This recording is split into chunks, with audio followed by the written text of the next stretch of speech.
बिस्मिल्लाहिर्रहमानिर्रहीम। Chapter number 7 bio energetics. आज का जो हमारा टॉपिक है मैकेनिज़्म ऑफ फोटोसिंथेसिस। फोटोसिंथेसिस का मैकेनिज़्म डिटेल से हम स्टडी करने जा रहे हैं। फोटोसिंथेसिस के मैकेनिज़्म को बेसिक दो मराहिल में तकसीम किया गया है। एक को नाम दिया जाता है लाइट रिएक्शंस का और दूसरे को नाम दिया जाता है डार्क रिएक्शंस का। हम देखते हैं कि फोटोसिंथेसिस में इसकी जब डेफिनेशन किए और हम इसकी बैलेंस केमिकल इक्वेशन देखते हैं तो हमने देखा कि फोटोसिंथेसिस के दौरान कार्बन डाइऑक्साइड और पानी के दरमियान बायोकेमिकल रिएक्शन होता है, जिसके नतीजे में शुगर यानी ग्लूकोज की फॉर्म में ये प्रोड्यूस होती है, ऑक्सीजन रिलीज होती है जो कि बाय प्रोडक्ट होता है। अब इसमें रिएक्टेंट्स दो हैं, कार्बन डाइऑक्साइड और वाटर। प्रोडक्ट्स ग्लूकोज और ऑक्सीजन हैं। तो हम देखते हैं कि जो दो स्टेप्स हैं उसमें लाइट रिएक्शंस में जो पानी है ये इन्वॉल्व होता है कि पानी की ब्रेक डाउन होती है, उसके नतीजे में ऑक्सीजन रिलीज होती है जो कि बाय प्रोडक्ट है। डार्क रिएक्शंस में कार्बन डाइऑक्साइड की रिडक्शन होती है और उसके नतीजे में ग्लूकोज बनती है। फर्स्ट इसका जो स्टेप है लाइट रिएक्शंस, जब हम इसे डिफाइन करते हैं तो हम यूँ कह सकते हैं कि during first phase of photosynthesis high energy molecules ATP and NADPH are synthesized by utilizing light energy। ये जो हाई एनर्जी मॉलिक्यूल्स हैं ATP NADPH ये पैदा होते हैं and light reactions occur on thylakoid membranes of chloroplast. Chloroplast को जब हम इसकी स्ट्रक्चर डिटेल से स्टडी की थी तो हमने देखा था कि जो आउटर मेम्ब्रेन है वो स्मूथ होती है, जो इनर मेम्ब्रेन है अंदर की तरफ फोल्डिंग्स बनाती है, अंदर की तरफ सैक्स बनाती है, थैलियाँ। उन थैलियों को थैलेकॉइड्स कहते हैं। और हमने ये भी पढ़ा था कि थैलेकॉइड्स के अंदर क्लोरोफिल मॉलिक्यूल्स जो है वो पाए जाते हैं। क्लोरोफिल मॉलिक्यूल जो है ग्रीन पिगमेंट्स होते हैं जो इम्पॉर्टेंट रोल प्ले करते हैं फोटोसिंथेसिस में, लाइट को एब्जॉर्ब करने में। लाइट रिएक्शंस यहाँ इसकी जो है समरी दी गई है, थोड़ा सा क्लू बताया गया है कि लाइट रिएक्शंस में हम देखते हैं कि वाटर मॉलिक्यूल जो है वो इन्वॉल्व होते हैं और लाइट रिएक्शन थैलेकॉइड मेम्ब्रेन पर होते हैं। उसके नतीजे में ऑक्सीजन प्रोड्यूस होती है, रिलीज होती है जो कि बाय प्रोडक्ट है फोटोसिंथेसिस का। जबकि डार्क रिएक्शन में कार्बन डाइऑक्साइड की रिडक्शन होती है, उसके नतीजे में शुगर्स पैदा होती है ग्लूकोज के फॉर्म में जो कि सिंपलेस्ट शुगर है। और इसके साथ ही देखा कि लाइट रिएक्शंस के दौरान ATP जो कि हाई एनर्जी मॉलिक्यूल है एनर्जी को स्टोर करता है और NADPH ये भी एक कोएंजाइम है और हाई एनर्जी मॉलिक्यूल है। ये दो हाई एनर्जी मॉलिक्यूल प्रोड्यूस होते हैं।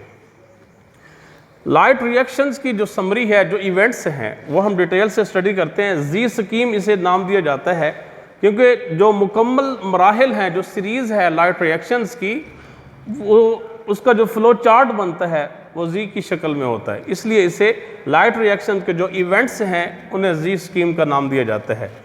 सबसे पहले हम देखते हैं कि क्लोरोफिल मॉलिक्यूल्स जब सनलाइट एब्जॉर्ब करते हैं तो इनकी एनर्जी बढ़ जाती है।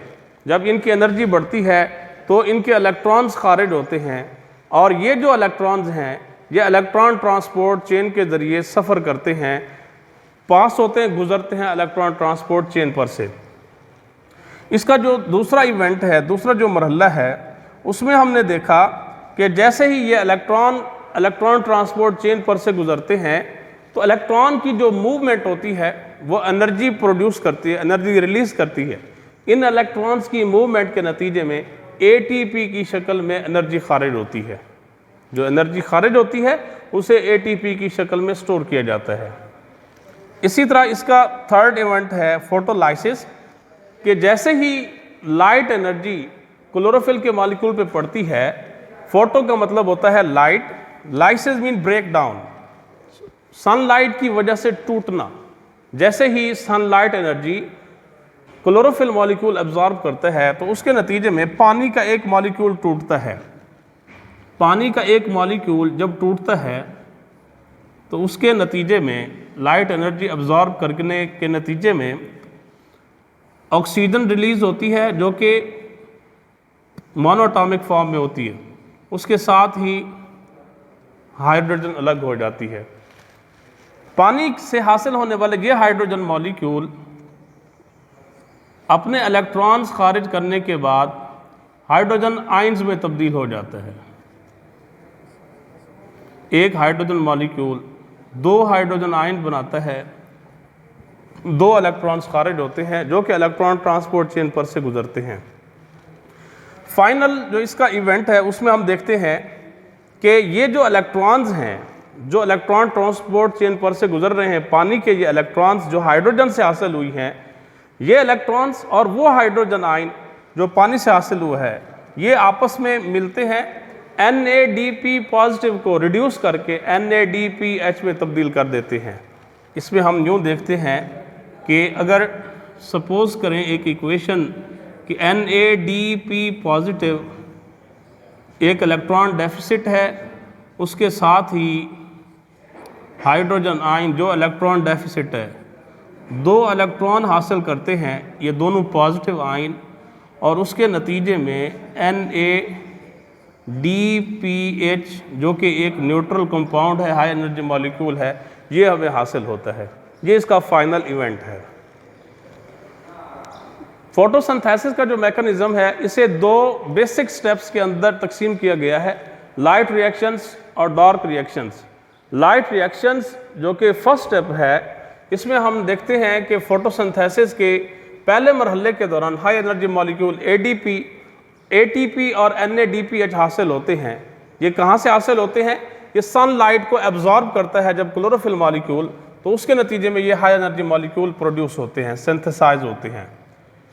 लाइट रिएक्शंस क्लोरोप्लास्ट के थैलाकॉइड मेम्ब्रेन पर वाक़ होते हैं।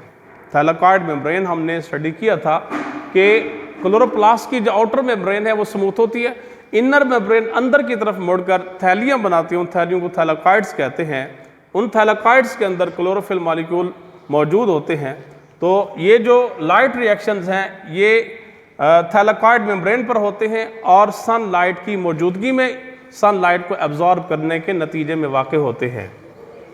लाइट रिएक्शंस के जो मराहिल हैं, जो इवेंट्स हैं, उन्हें हम देखते हैं जिसे समरी ऑफ लाइट रिएक्शंस का भी नाम दिया जाता है।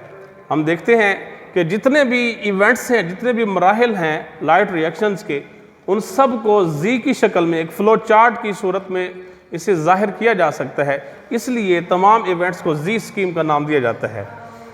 जैसे ही क्लोरोफिल मॉलिक्यूल सनलाइट एब्जॉर्ब करते हैं, इनकी एनर्जी लेवल इंक्रीज होती है, इनके इलेक्ट्रॉन्स खारिज होते हैं क्लोरोफिल मॉलिक्यूल्स के, या इलेक्ट्रॉन ट्रांसपोर्ट चेन पर से गुजरते हुए ATP की शक्ल में एनर्जी प्रोड्यूस करते हैं।